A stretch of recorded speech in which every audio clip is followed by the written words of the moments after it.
बच्चों, आज हम लोग मैकेनिक्स के कोप्लेनर फोर्सेस के बारे में स्टडी करेंगे। Coplanar forces in two dimension. सबसे पहले तो हम लोग ये जानेंगे कि टू डायमेंशंस क्या होते हैं, कोप्लेनर फोर्सेस क्या होते हैं, कपल्स क्या होते हैं, रिडक्शन कैसे होता है और कैसे कैसे हम लोग ये दिखाएंगे कि अगर सिस्टम ऑफ कोप्लेनर फोर्सेस किसी रिजिड बॉडी पर लगते हैं तो उनके लगने के बाद वो कैसे कैसे किन फोर्सेस में रिड्यूस हो जाते हैं। चलिए देखा जाए। सबसे पहले हम लोग बात करेंगे टू डायमेंशन की।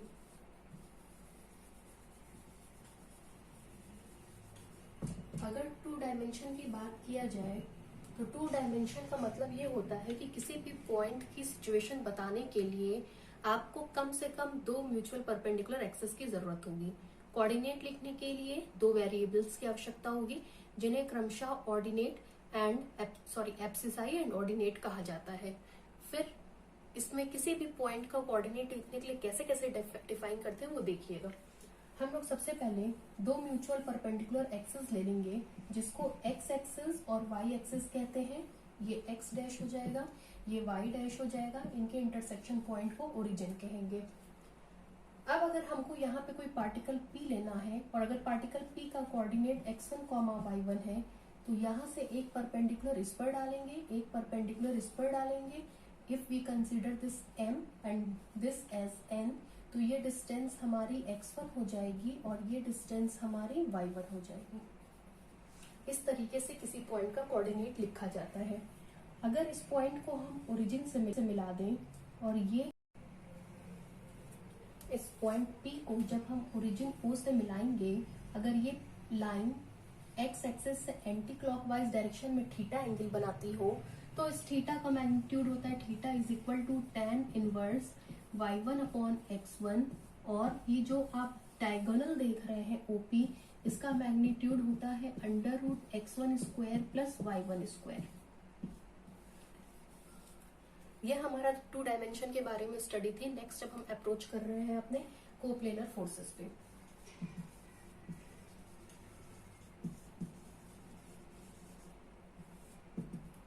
कोप्लेनर फोर्सेस को पढ़ने के लिए सबसे पहले हम लोग फोर्सेस की स्टडी करेंगे। जैसा कि आप जानते हैं कि अगर हम फोर्स की बात करें तो फोर्स एक वेक्टर क्वांटिटी होती है। वेक्टर क्वांटिटी का मतलब उसको रिप्रेजेंट करने के लिए आपको मैग्नीट्यूड भी चाहिए और डायरेक्शन भी चाहिए।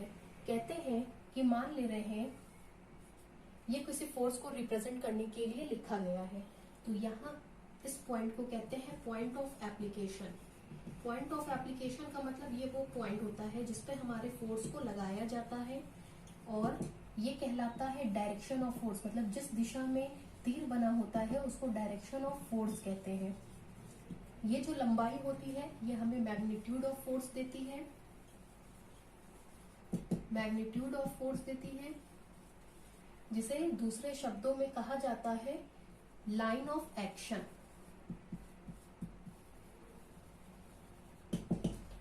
मतलब किसी भी फोर्स को रिप्रेजेंट करने के लिए दो चीजें आपको चाहिए, एक तो पॉइंट ऑफ एप्लीकेशन जिस पॉइंट पर फोर्स लगाया जा रहा है, दूसरी line of action which shows the magnitude of the force कि किस दिशा में ये कार्य कर रहा है। That means direction of force, ये डायरेक्शन दिखाने का काम करता है।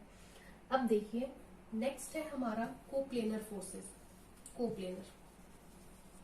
कोप्लेनर का मतलब होता है एक ही प्लेन में स्थित।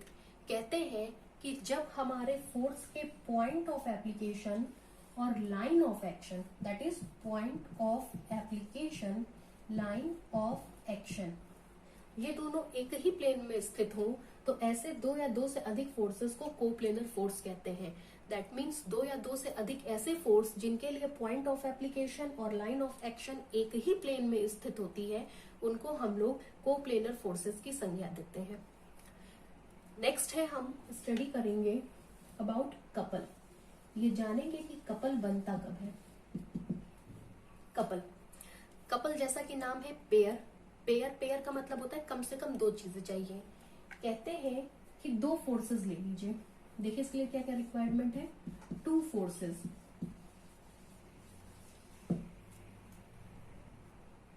दूसरा equal in magnitude and opposite in direction. और तीसरी रिक्वायरमेंट है these forces situated at a fixed distance। मतलब कुछ इस तरीके से, एक फोर्स ये है तो उसके विपरीत और पैरेलल एक फोर्स ये होगा, दोनों के बीच में एक डिस्टेंस ले ली जाए d। अगर ये F है तो ये भी F होगा। इस कंडीशन में जो कपल होता है उसको G से रिप्रेजेंट करते हैं और उसकी वैल्यू होती है F इंटू डी। जब हमारा कपल क्लॉकवाइज होता है तो ये वैल्यू नेगेटिव, जब एंटी क्लॉकवाइज होता है तो ये वैल्यू पॉजिटिव होती है।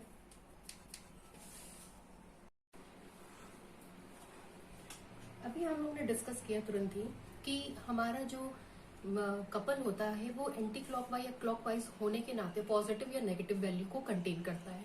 इस चीज की जनरली आप लोगों को बहुत कंफ्यूजन होता है कि कब ये क्लॉकवाइज घूमे कब एंटी क्लॉकवाइज। तो उसके लिए छोटा सा एग्जांपल, मान लीजिए ये कोई फोर्स है F इस दिशा में, ये दूसरा फोर्स है F इस दिशा में, दोनों का मैग्नीट्यूड सेम है, डायरेक्शन ऑपोजिट है, दोनों के बीच में एक डिस्टेंस ले रहे हैं d, mm d। और दूसरा है एक फोर्स ऐसे है एक फोर्स ऐसे है, उसके बीच में हमने डिस्टेंस ले लिया d डैश, और ये फोर्स हम मान रहे हैं F डैश। हम ये चेक करना चाहते हैं कि कब ये क्लॉकवाइज मूव करेगा कब एंटी क्लॉकवाइज मूव करेगा। देखिए उसके लिए जब हमको ये चीज की स्टडी करनी हो कि ये क्लॉकवाइज आएगा कि एंटी क्लॉकवाइज, उसके लिए हम एक फोर्स F को कैच कर लेते हैं। मान लीजिए हमने इसको कैच कर लिया, अब इससे हमको यहाँ तक अप्रोच करना है लेकिन शॉर्टेस्ट डिस्टेंस के थ्रू। मतलब एक तो डिस्टेंस आपको दिख रही होगी कि ये यहाँ तक आ गया, दूसरी डिस्टेंस दिख रही होगी कि ये पूरा घूम करके तब यहाँ तक आया। मतलब एक फोर्स के हेड को दूसरे के टेल से अटैच करना है, एक फोर्स के हेड को दूसरे के टेल से अटैच करना है। टेल से अटैच करने का एक रूट ये है, एक रूट ये मैंने आपको बनाया। आप इसमें देख सकते हैं ये शॉर्टेस्ट रूट है, हम लोग इस रूट को लेंगे। चूंकि ये क्लॉकवाइज है तो इस कंडीशन में जब हम मैग्नीट्यूड लिखेंगे G is equal to F into D, तो तुरंत उसके आगे नेगेटिव साइन बना देंगे। वहीं आप इसको देखिए, इसके हेड को इसके टेल से मैच कर रहे हैं। एक रास्ता तो ये है और एक रास्ता हमारा ये है। इन दोनों में शॉर्टेस्ट कौन सा है, ये आपको शॉर्टेस्ट दिख रहा होगा। ये आपका एंटी क्लॉकवाइज है, मतलब घड़ी के चलने की विपरीत दिशा में है। तो जब इसके लिए हम मैग्नीट्यूड लिखेंगे तो G is equal two plus F into D कहेंगे। तो ये चेक करने का तरीका होता है कि कब हमारा फोर्स एंटी क्लॉकवाइज होगा कब क्लॉकवाइज होगा। एक के हेड को दूसरे के टेल से मैच करना है और शॉर्टेस्ट रूट लेना है। हेड को टेल से, दिस वन और दिस वन, उसमें जो शॉर्टेस्ट रूट होगा वो आप सेलेक्ट कर लीजिएगा। अगर वो आपका क्लॉकवाइज है, if it is clockwise then movement will be negative, and if it is anti clockwise then movement will be positive.